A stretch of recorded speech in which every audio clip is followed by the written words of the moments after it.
Hello everyone. आज हम लोग डिस्कस करने वाले हैं फास्टिंग फीस्टिंग, जो कि अनीता देसाई के द्वारा लिखा गया है। यह सेमेस्टर 5 के लिए है, इंग्लिश ऑनर्स के लिए। फास्टिंग फीस्टिंग, जो कि फास्टिंग है जो कि इंडिया से लिया गया है, और फीस्टिंग जो कि यूएसए से लिया गया है। चलिए हम लोग आज डिस्कस करते हैं फास्टिंग फीस्टिंग के बारे में। उसका एक नोट्स है, उसके बारे में बता रहे हैं। Anita Desai is one of the most important novelist of Indian feminist writing in English। Anita Desai है जो एक प्रसिद्ध नॉवेलिस्ट है इंडियन भारतीय नारीवाद पे, जिन्होंने लिखा है इन इंग्लिश अंग्रेजी में। She is a remarkable painter of her characters. वह जाना जाती है अपने करेक्टर के माध्यम से। वह अपने करेक्टर को वह इतना इस नॉवल में डाल दी है ताकि वह बहुत ही फेमस प्रसिद्ध हो गई है। She is such a writer.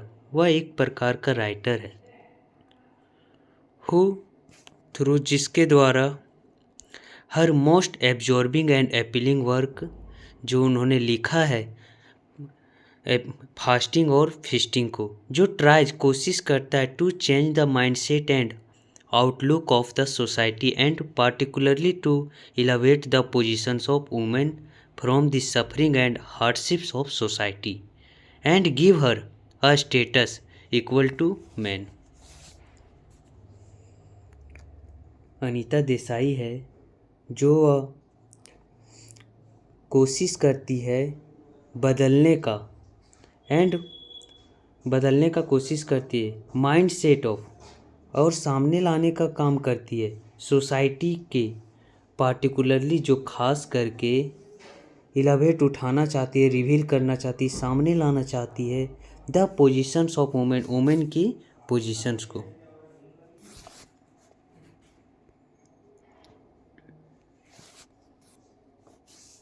From the suffering and hardships of society, जो सफ़र कर रहे हैं, जो जूझ रहे हैं, जो सफ़र कर रहे हैं, हार्डशिप कड़ी मेहनत कर रहे हैं ऑफ सोसाइटी, इस सोसाइटी में जो दर्जा नहीं दिया गया, and give her a status equal to man, जो कि उसे दर्जा देना चाहिए आदमी के बराबरी का।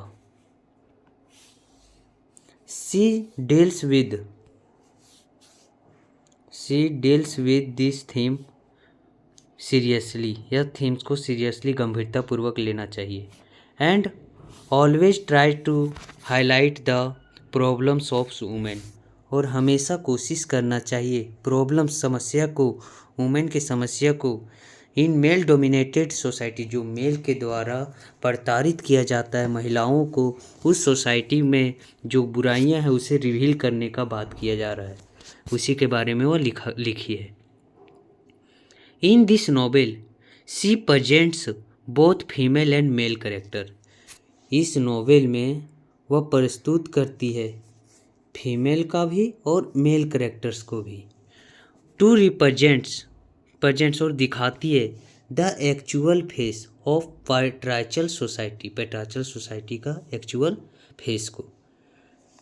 Anita Desai presents of various female characters. Anita Desai है जो प्रस्तुत करती है कई प्रकार के करेक्टर्स, फीमेल करेक्टर्स को इन दिस नॉवेल, इस नॉवेल में। हु आर द विक्टिम्स, जो दोषी बन चुकी है ऑफ द पैट्रियार्चल सोसाइटी, इस पैट्रियार्चल सोसाइटी का, एंड मेनली, और ख़ास करके द करेक्टर ऑफ वुमेन, और यह करेक्टर जो दिया गया है वह औरत का, वह खास करके उमा के बारे में है। हु सफ़र्स, जो सफ़र्स करती है द मोस्ट, अत्यधिक, through at the end of the novel के अंत तक। सी रियलाइज, वो महसूस करती है हर कंडीशन, अपनी स्थिति को, एंड और सी ट्राइज, वह कोशिश करती है डिफरेंट मीन्स, अलग अलग मतलब देती है, एंड वेज, और तरीका ढूंढती है to break the shackles of patriarchal norms, यानी पैट्रियार्चल ये जो नियम बना हुआ है, रूल बना हुआ है, इसे तोड़ने के लिए अनेकों प्रकार का वह प्रयास करती है। Fasting feasting is a psychological novel fasting feasting है, जो कि एक साइकोलॉजिकल नॉवेल है, विच थ्रू जिसके माध्यम से लाइट सामने लाने का काम करती है on the plight of women in Indian society, भारतीय समाज में। She uses the stream of consciousness technique, वह प्रयोग करती है तरीके को, अलग अलग प्रकार के तरीके को वह प्रयोग करके उसे सामने लाने का काम करती है, बुराइयों को जो समाज में फैला हुआ है महिलाओं के प्रति, उसे सामने लाने का काम करती है, to capture the psychological reality of the characters. As the title of the novel suggest two words fasting feasting, या जो टाइटल ऑफ नॉवेल है वो सजेस्ट करता है दो नाम को, एक फास्टिंग को एक फीस्टिंग को। And it stands for two parts of the novel, और यह दिखाता है दो प्रकार के नॉवेल को रिस्पेक्टिवली क्रमशः। The first part is in India, पहला पार्ट जो कि फास्टिंग है वो इंडिया पे है। The second the country of fasting, जो कि फास्टिंग पे रिलेटेड है, not only because of religious, ना केवल यह धार्मिक एस्पेक्ट पहलू से, but also because of poverty, यानी गरीबी के माध्यम से भी। The second part is set in the USA, और दूसरा पार्ट है जो कि यूएसए में सेट किया गया है, जो कि एक स्थान है ऑफ फिस्टिंग का, वेयर जहाँ Arun is a pursuit his study, जहाँ अरुण है सो पढ़ाई करता है। The novel is a story of Uma, यह जो नॉवेल है यह कहानी है खास करके उमा पे, जो कि द इल्डर डॉटर है of mamma and pappa, mamma और पापा का ये सबसे बड़ी बेटी है। She is fond of reading, या शौकीन होती है पढ़ने लिखने का, यद्यपि she is not a bright student, हालांकि वह तेज स्टूडेंट नहीं होती है।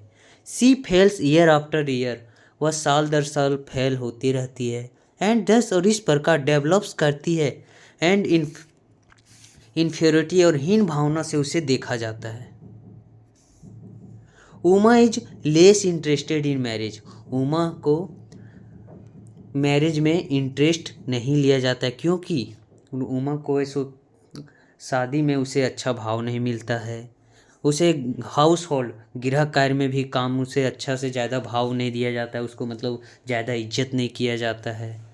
She is not a good looking girl, क्योंकि वह अच्छी दिखती नहीं है।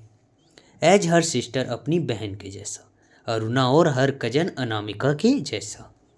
Anamika is also victim of patriarchal family, Anamika है जो कि अभी है सो विक्टिम, दोषी बन चुकी है पुरुष प्रधान सोसाइटी का, समाज का। Anamika is a victim of Indian arranged marriage, Anamika है जो कि भारतीय समाज के अनुसार उन्होंने शादी की है। And a victim of dowry, जो कि एक डॉवरी का दोषी बन चुकी है। She is a neglected by husband, उसे नेग्लेक्ट किया जाता है उसके हस्बैंड के द्वारा। एंड बीटन, और उसे पीटा जाता है by her mother in law, उसकी सास के द्वारा।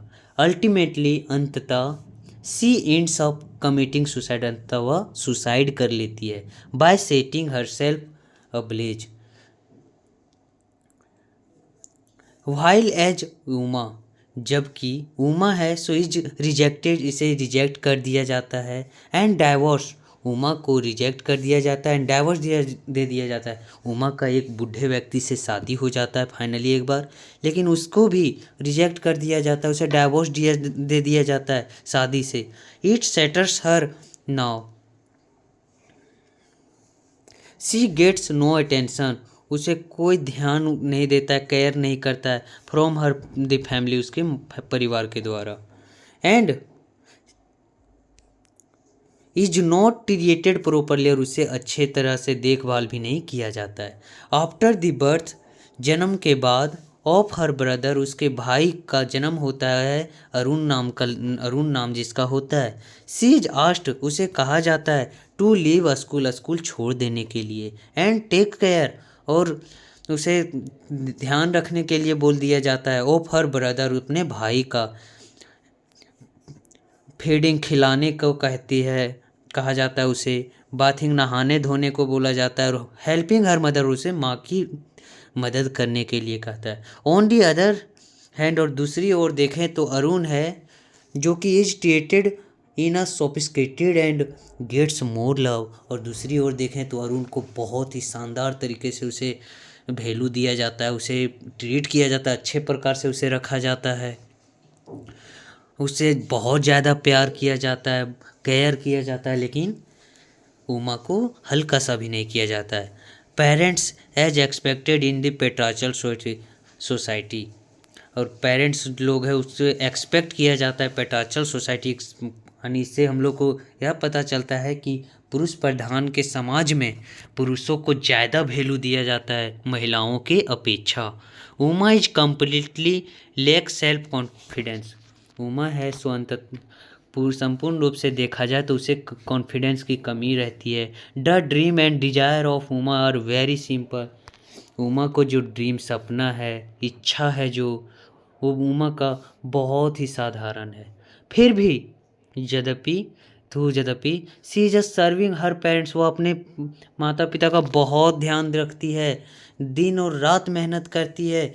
सी इज ऑलमोस्ट नेग्लेक्टेड, फिर भी उसे प्रताड़ित ही किया जाता है बाय देन। इसके बावजूद भी, उतना केयर करने के बावजूद भी उमा को केयर नहीं किया जाता है, उसे लव नहीं किया जाता है। सी सेक्रीफाइसेस ऑलमोस्ट एवरीथिंग, वह हर एक चीज़ को संतुष्टि प्रकार से त्याग देती है, हर एक चीज़ को फॉर हर फैमिली, अपने परिवार के लिए। बट लेकिन दे हार्डली बोथर इट, फिर भी इसे अब बर्दाश्त करते रहती है। And expect more from her, और उसके माता पिता लोग हैं सो और ज़्यादा इससे काम निकलवाना चाहती है। लाइफ गिव्स हर 2 और मोर चांसेस, लाइफ है जो कि देती है 2 और 2 से अधिक चांसेस को भी, टू गेट फ्री, उसे फ्री होने के लिए, from the chains of patriarchal norms and slavery, इस गुलामी से निकलने के लिए। लेकिन सी फेल्स, वह फिर भी फेल हो जाती है। द बिगेस्ट ट्रेजिडी, बहुत सीन जो देखा जाता है ट्रेजिडी का, is that once her eyes become painful but she is refused to seek medical care, उसे इनकार कर दिया जाता है, उसे दर्द दवाई नहीं दिया जाता है, और उसे अच्छे प्रकार से डॉक्टर के पास भी नहीं दिखाया जाता है। Her aptitudes for study, reading, poetry and collection of greetings remain unfulfilled, और उसका ये सभी सपना अनफुलफिल्ड ही रहता है, उसे कोई भी सपना उसका पूरा नहीं होता है। दस इस प्रकार सी इज डिप्राइव्ड ऑफ, वह वंचित रह जाती है, these patience of bye her parents, उसके पेरेंट्स के द्वारा।